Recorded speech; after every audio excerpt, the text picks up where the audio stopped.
Hello, আমাদের day one চ্যালেঞ্জে আমি বিভিন্ন ধরনের নেটওয়ার্কিং টার্মিনোলজি যেমন VLAN, DNS, IP address, NAT and router, switches, VPN এবং DMZ, ARP, VM and DHCP এবং সমস্ত যে টার্মিনোলজিগুলো সম্বন্ধে এগুলো সম্বন্ধে আমি ধারণা পেয়েছি এবং জানছি ভালো করে ইন ডেপথ।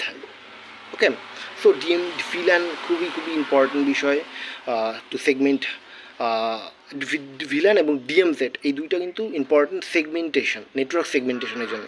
এবং এআরপি যেটা কিনা ম্যাক অ্যাড্রেস করে, ম্যাক অ্যাড্রেসের মাধ্যমে বিভিন্ন মানে কম্পিউটার চেনার পদ্ধতি আর কি, লিস্ট তৈরি করে যে কোন কম্পিউটার কোথায় আছে। সো ভিএম ভার্চুয়াল মেশিন একটা পাওয়ারফুল সিস্টেমের মতো অনেকগুলো সিস্টেম ঢোকানোকেই বলা হচ্ছে, তোমার হার্ডওয়্যারের মধ্যে সিস্টেম ঢোকানোকে বলা হচ্ছে ভার্চুয়াল মেশিন আছে। দুই প্রকার, পেয়ার মেটাল আর অনেক ধরনের রয়েছে, ব্যাপারটা জানতে হবে। ডিএসসিপি খুবই ইম্পর্টেন্ট এবং এটা তোমার আইপি অ্যাড্রেস অ্যাসাইন করতে হেল্প করে এবং ইটস ভেরি ইম্পর্টেন্ট। হ্যাঁ, ওকে, ডিএসসিপি তুমি প্রত্যেকটা কম্পিউটারে গিয়ে তো আর আইপি অ্যাড্রেস অ্যাসাইন করা সম্ভব না, তো সেই কারণে ডিএসসিপি সার্ভারটাকে ইউজ করা হচ্ছে আইপি অ্যাড্রেস অ্যাসাইন করার জন্য। এবং ডিএনএস তো খুবই সিম্পল ব্যাপারটা, তোমার একটা সার্ভার ডিএনএস একটা ডোমিনিয়াম সিস্টেম যে আছে, ওটা একটা সার্ভার, সেই সার্ভারের মধ্যে প্রত্যেকটা নামের পাশে যে একটা আইপি অ্যাড্রেস অ্যাসাইন করা থাকে সেই জিনিসটাকে ট্রান্সলেট করে। সো এটাই কাজ তার।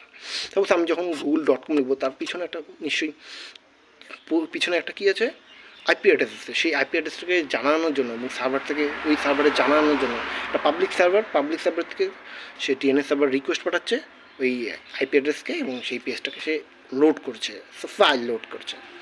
ন্যাট is very important because internal network হবে প্রাইভেট আইপি অ্যাড্রেস আমরা জানি যে 10.0 থেকে 10.0.0 থেকে 10.255. সো এটা হচ্ছে ন্যাট না প্রাইভেট, এটা কোনো পাবলিকলি ইউজ হবে না। যদি আমি পাবলিক কোনো রিসোর্স আমি যদি অ্যাক্সেস করতে চাই, তো তার জন্য আমার একটা প্রাইভেট নেটওয়ার্ক চাই। প্রাইভেট ওটা হচ্ছে সিকিউরিটি দেওয়ার জন্য, এবং পাবলিক যে আইপি অ্যাড্রেস একটা দেওয়া হবে সেটার মাধ্যমে সেই নেটওয়ার্কের সাথে ইন্টারনেটের সাথে কানেকশন করতে পারে ইন্টারনেট। ওকে, আইপি অ্যাড্রেস খুবই ইম্পর্টেন্ট বিকজ এটা একটা অ্যাড্রেস যেটার মাধ্যমে কম্পিউটার চিনবে আর কি কোন পথে যাবে। ঠিক আছে, কোন পথে যাবো সেটাকে হচ্ছে তোমার আইপি অ্যাড্রেস, আর ম্যাক অ্যাড্রেস হচ্ছে তোমার কোন কম্পিউটারটাকে যাবো, ঠিক আছে, সেটাকে ইন্ডিকেটস। আর পোর্ট অ্যাড্রেস আরেকটা আছে, সেটা হচ্ছে তোমার কোন সার্ভিসটা সে অ্যাক্সেস করার চেষ্টা করছে সেই অনুযায়ী পোর্টটাকে ইউজ হবে, তাই তো। So that's it. আর রাউটার হচ্ছে খুবই ইম্পর্টেন্ট বিষয়।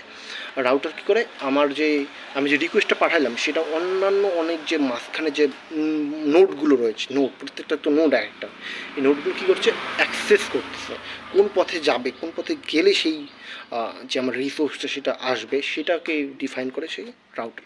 সুইচ হচ্ছে খুব ইম্পর্ট্যান্ট। আমার অনেক কম্পিউটার রয়েছে, ইন্টারনাল কম্পিউটার, তার মধ্যে কানেক্ট করা হচ্ছে অনেক কম্পিউটার, ঠিক আছে, একটার মধ্যে ওটা হচ্ছে সুইচ, ওই কাজটা করে। ভিপিএন ভার্চুয়াল প্রাইভেট নেটওয়ার্ক আমরা সকলেই জানি, আমরা কখনো ইউজ করছি। ভার্চুয়াল প্রাইভেট নেটওয়ার্ক হচ্ছে তোমার কি একটা আইপি অ্যাড্রেস দেওয়া থাকবে যেটা কিন্তু অন্য জায়গা থেকে, তো নিজের আইপি অ্যাড্রেস না, নিজের অ্যাকচুয়াল আইপি অ্যাড্রেস না, অন্য জায়গার আইপি অ্যাড্রেস, যার মাধ্যমে সে ওই আইপি অ্যাড্রেসটা ইউজ করে সে ইন্টারনেট কানেকশন মানে আনবে। তার ফলে কী হবে, সিকিউরিটি আসবে, তাই না। তার নিজের তো আইপি অ্যাড্রেস কেউ জানলো না।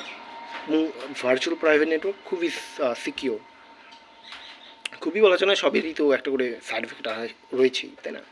সো দ্যাটস ইট, এটুকুই ভিডিও।